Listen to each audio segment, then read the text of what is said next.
तुम्ही रांजणीकर अतिशय भाग्यवान आहात, कारण की तुमच्या या भागात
आपण परमार्थ हा गरज म्हणून करतो, सवय म्हणून करतो आणि संसार आवड म्हणून करतो. पण संतांचं कसं नव्हतं. संतांनी परमार्थ हा आवडीने केला आणि संसार हा सवडीने केला. पण आज आपलं उलट होतंय. पण तसं व्हायला नको. नाहीतर आपल्या भक्तीमध्ये जर मनामध्ये जर सुंदर भाव नसेल तर भगवंत आपल्याला साक्षात भेटायला येऊ शकत नाही.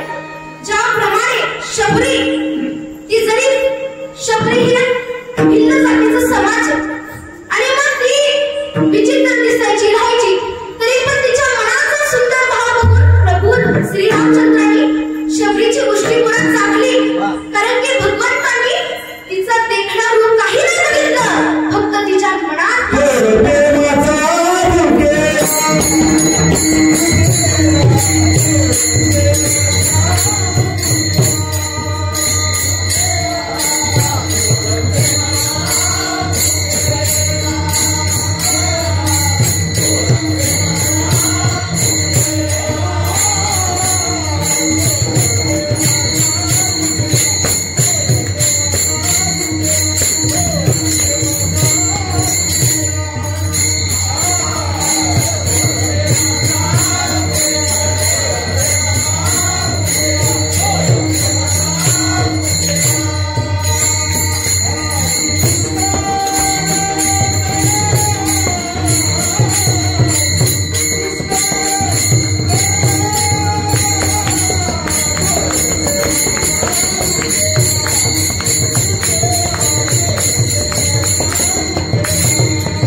आपण संसार हा गरज म्हणून करत नाही, आवड म्हणून करतो आणि परमार्थ हा आपण गरज म्हणून करतो.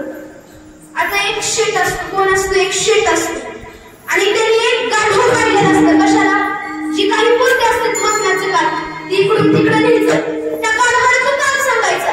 दिवसभर काम करून घ्यायचा आणि एकच टाइमचं जेवण भेटायचं. आणि गाढवाने जर विचार केला तिथून जाऊन काम सोडून द्यावं तर त्याला दुसरीकडे कुठं गावात कोण खायला पण देत नव्हतं. आणि मग शेठच्या ऐकता मनात आलं की कुत्रं पाळावं. काय पाळावं? कुत्रं पाळावं. त्याने इंग्रजी कुत्रं पाळलं. कसलं इंग्रजी कुत्रं?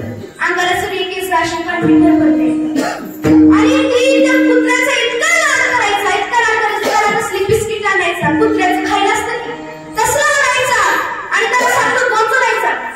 आणि रोज शेठ रात्री गाडी उतरला की कुत्रं त्याला मिठी मारायचं, त्याला चाटायचं आणि त्याच्या पप्पी घ्यायचा. आणि रोज त्याचं चालूच असायचं. त्या दोघांचा लाड चालूच असायचा. आणि ही गाडी असं तोंड करून बघत होतं. म्हणायचं मी तर दिवसभर राब राबतोय, त्यात मला एकाच वेळेचं जेवण भेटतं आणि कुत्रं दिवसभर नुसतं खाऊन पिऊन बसून असते. ह्याला सगळं जागेला भेटतंय तरी पण मला ह्याला गोंधळत बसतोय. मला असं करत नाही. त्याने विचार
भगवंताची भक्ती करण्यासाठी.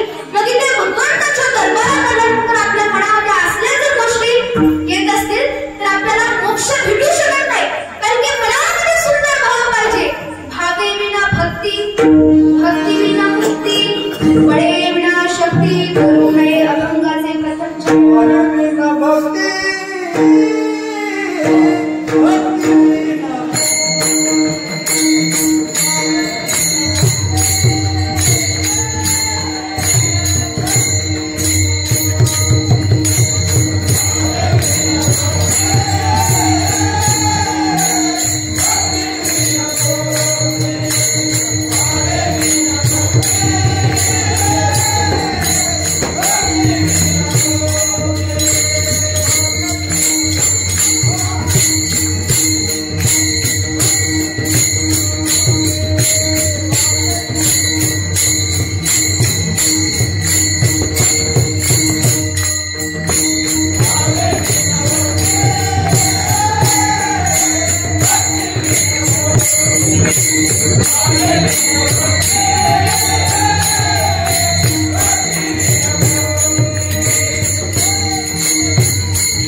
तरी पण अंगाची पूर्ण चाळण झाली होती आणि शेवटी पांडुरंग परमात्मा गरुडावर बसून त्याला भेटायला आले आणि पूर्वदासाने पांडुरंगाच्या पाठीवरती आपले प्राण सोडले.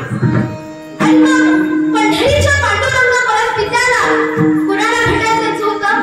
सावताबाईला भेटायला जायचं होतं. आणि सावताबाईच्या शेतात पांडुरंग परमात्मा गेला आणि सावताबाईकडे गेल्यानंतर सावताबाईला खूप आनंद झाला. तर आनंद सांगायला कारण की खुद्द पंढरीचा पांडुरंग ज्याने हे संपूर्ण ब्रह्मांड निर्माण केले तो मला साक्षात दर्शन देणार आहे हे पाहून सावताबाईला खूप आनंद झाला. आणि मग पांडुरंग परमपिता परमात्मा म्हणाले तो वारीचा परवा काळ होता आणि तो काळ असल्यामुळे ज्ञाना आणि नामा तिथे पांडुरंगाला न पाहताच ते लगेच तिथे त्याला शोधायला येतील. म्हणून पांडुरंग सावताबाईला म्हणाला मी आता कुठे नको. सावताबाई म्हणाले या उसाच्या करीत ये. मग पांडुरंग म्हणाला तिथून सुद्धा ते मला शोधून काढतील. मग सावताबाई म्हणाला माझ्या विहिरीमध्ये जा. मग पांडुरंग म्हणाला तिथून सुद्धा शोधून काढतील. मग सावताबाईच्या हातात काय होता? विळा होता. सावताबाईने खुद्द आपलं छताला फाडावं आणि म्हणाला की पांडुरंगा तू यामध्ये बस. तिथे तुला कोणी शोधू नाही शकणार. पांडुरंग आश्चर्यचकित झाला कारण की असा भक्त त्याने कुठेच पाहिलं नसेल की त्याने स्वतःचं छताला फाडावं आणि म्हणावं की ये भगवंता माझ्या छातीमध्ये ये. आणि मग पांडुरंगाने ते मान्य केलं आणि सावताबाईच्या छताड्यामध्ये पांडुरंग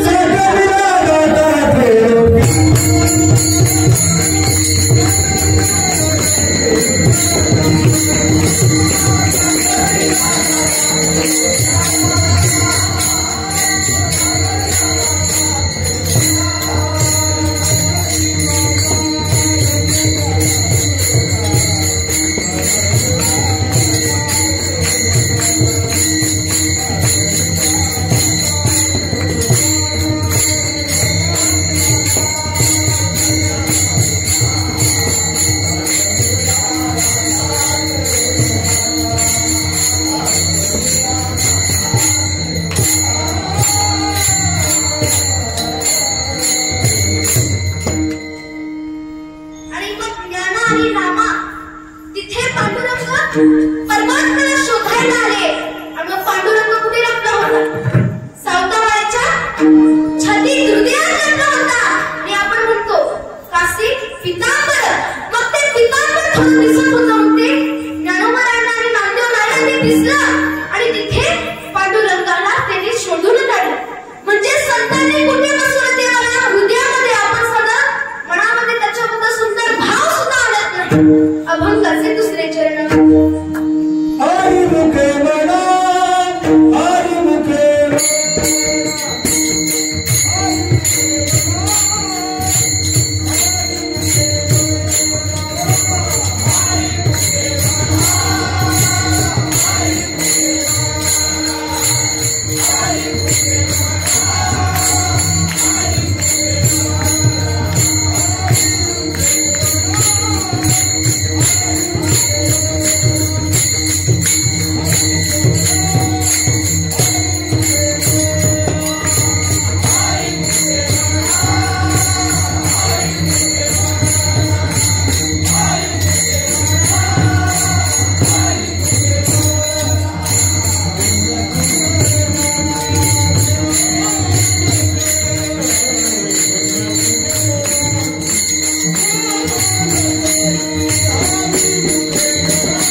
एक सकू आणि एक ठकू।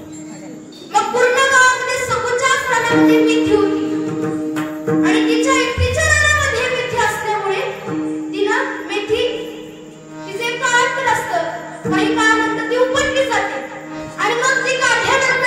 तिची भाजी सखून बनवली आणि सखून लय भारी भाजी बनवली आणि तिनं कुणाला दिली ठकूला दिली शेजाऱ्याला.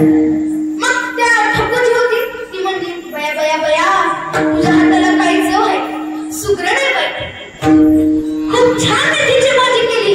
आजपर्यंत मी अशी मेथीची भाजी कुठेच खाल्ली नसेल. माझ्या आईने सुद्धा एवढी भारी मेथीची भाजी केली नाही. आणि मग तिला इतकी मेथीची भाजी आवडली इतकी भाजी आवडली गावभर दिसायला लागली. बाय बाय बाय सुपापाने लईच भारी भाजी केली सुपापाने लईच भाजी केली भारी केली होती. पण ती किती दिवस कौतुक कर एक दिवस करल 2 दिवस करल आठवडा करल पण 1 महिना करल तिच्यापेक्षा जास्त कौतुक करल का नाही करत. आणि मग त्याच ठकूला सपाला स्वतःहून मागितलं असतं ते का मला तुझ्या रानातले एक मिनिट तिला जर म्हणलं असतं तुझ्या काही बापाचं जीव नाही मिळतं माझ्या रानात तुला दिला असं जर सखूला म्हणलं असतं तर तिला मरूस तर ती लक्षात ठेवलं असतं. म्हणजे आपण ज्या गोष्टी मनात ठेवायला हव्या त्या गोष्टी ठेवत नाही इतर त्याच्या व्यतिरिक्त गोष्टी आपण मनामध्ये ठेवतो.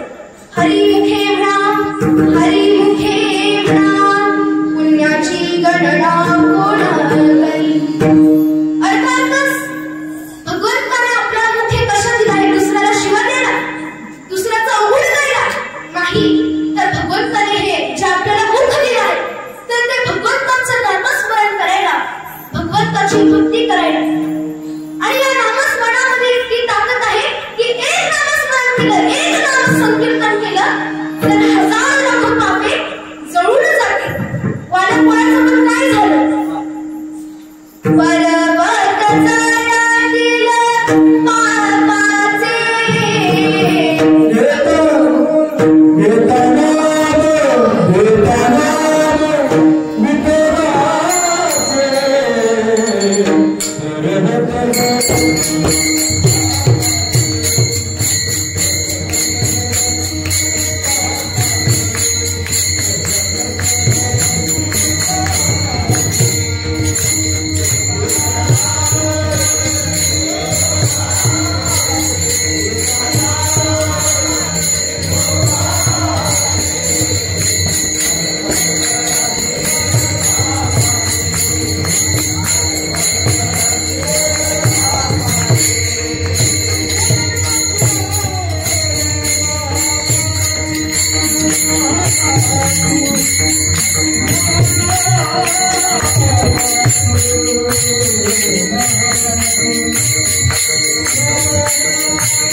संतांच्या सानिध्यामध्ये तो काय आला आणि त्यांनी इतकं भगवंताचं नामस्मरण केलं त्याची भक्ती केली की मुक्याने त्याच्यावरती वारुळ बनवलं होतं. इतकं नामस्मरण त्यांनी केलं होतं. मग आपली भक्ती कुठे आणि त्यांची भक्ती कुठे आता विचार करा. अभंगाचे 3रे चरण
प्रपंच दिननिशी हरिसिन भुजसी गवण्यामुळे.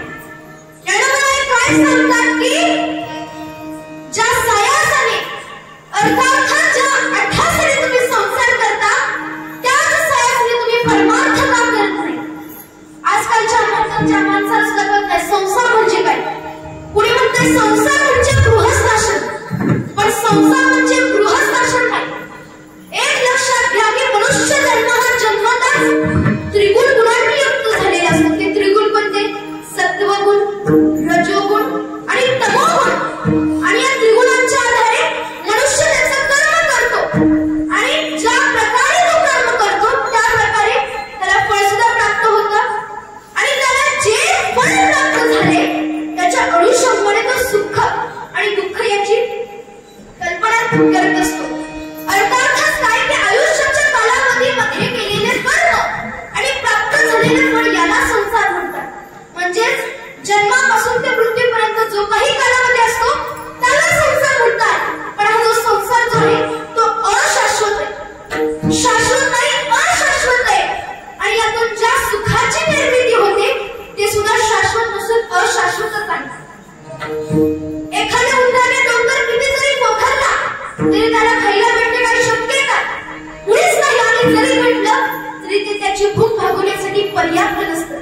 त्याचप्रमाणे संसार आपण किती जरी नीटनेटका केला तरी त्यातून सुखाची प्राप्ती होऊ शकत नाही. आणि जरी झाली तर ती थोड्या